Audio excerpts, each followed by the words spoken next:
Well, thank you, Efe. And I must say, I am just so honored to be up here along with this cohort. It's absolutely fantastic. And I want to congratulate the Public Scholars Initiative for bringing all these people together, and it makes me inspired about the direction of scholarship, definitely.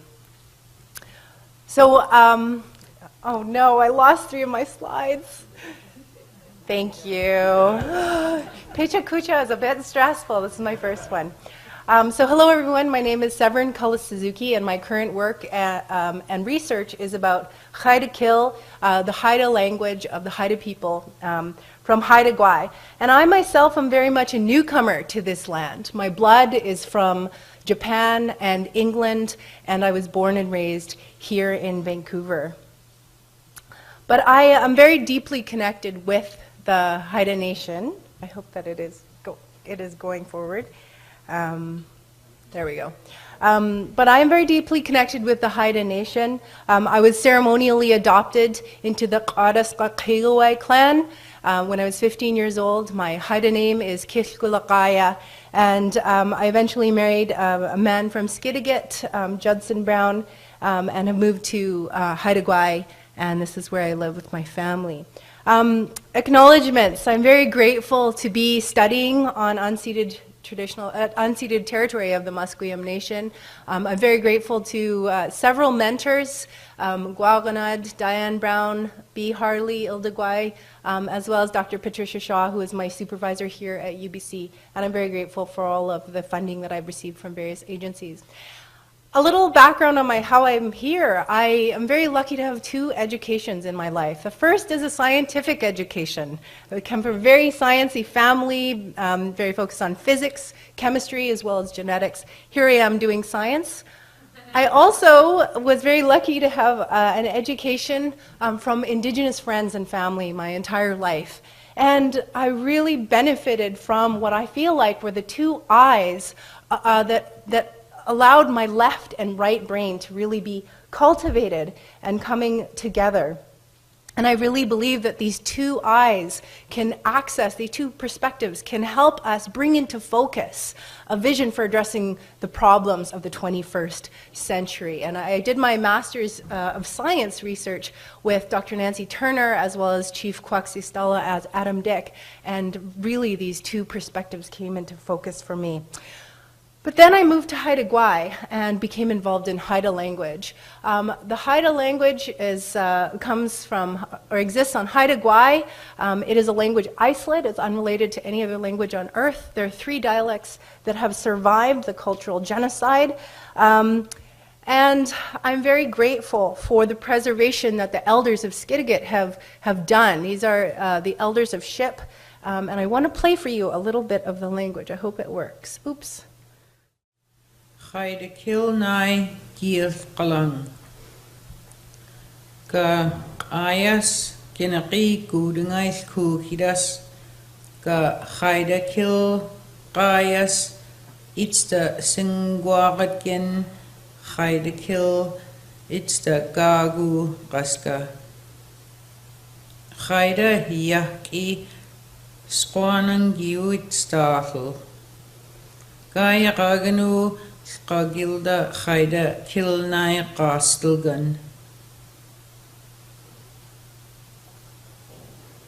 And I might need you to play this one too, please.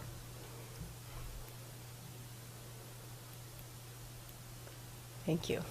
The concern of the elders is that once the fluent Haida speakers pass away, the Haida language would be lost from us. We wish to remain true Haidas always. That is why they opened Skagilda Haida Kilnai, which is a house where the last speakers of the Haida language come together to record. And today there's 23 speakers of this language left. Almost all of them are in their 80s. So it's a crucial moment. Now there are many programs in Skidegate that have been involved in Haida language revitalization. So they're quickly listed here. And I've been very involved in 3 of them in the last 3 years. They're highlighted here: the Haida Language Diploma Program, the Language Nest, and Mentor Apprentice Program. And this research, or this work, will be the main core part of my PhD research. When I moved to Haida Gwaii, I wanted to learn Haida so that I could teach my children. And I started apprenticing with Ilda Gwaii B. Harley, who is the matriarch of the Qadisqa Qigawai clan. And I used the master apprentice method, which is a very powerful method bringing together elders and younger learners to learn the language in a natural transmission. And so I'm very passionate about this technique. I've been able to run workshops in other communities like Hot Springs Cove on the Master Apprentice method, as well as starting a program on Haida Gwaii, and we have 6 teams that are currently running. As well, a second program has been the Language Nest that Gwagana, Diane Brown, and myself started 2 years ago and continues today. And this is a program that brings together mothers, babies, and elders to try to create an immersion environment, to get the exposure that doesn't exist today of the Haida language. As well, this is a very exciting program, the Haida Language Diploma Program, which is a partnership between the Skidegate Band Council and the University of Northern British Columbia. And this is the future of the Haida language. These women have come together to take responsibility for the future of the language. The Truth and Reconciliation has an incredible report and calls to action to all of us in so many different ways. But there are specific calls to action for academic institutions, including Section 16. We call upon post-secondary institutions to create university and college degree diploma programs in Aboriginal languages. As an academic ally, I believe there is a responsibility for academic institutions to be part of the reversal of cultural genocide that we've seen in this country. Not only that, this is a time of enormous potential. This is a time, at a crucial moment in the life of languages on the coast, for the ivory tower to really make a difference. Orange Shirt Day is a way of talking about cultural genocide. It is now in all the schools in September, and last year my son came home from school and he said, "Mom, are you a First Nations?" And I said, "No." And he said, "Oh, you're one of those takeover guys." And I was absolutely speechless. And he's right.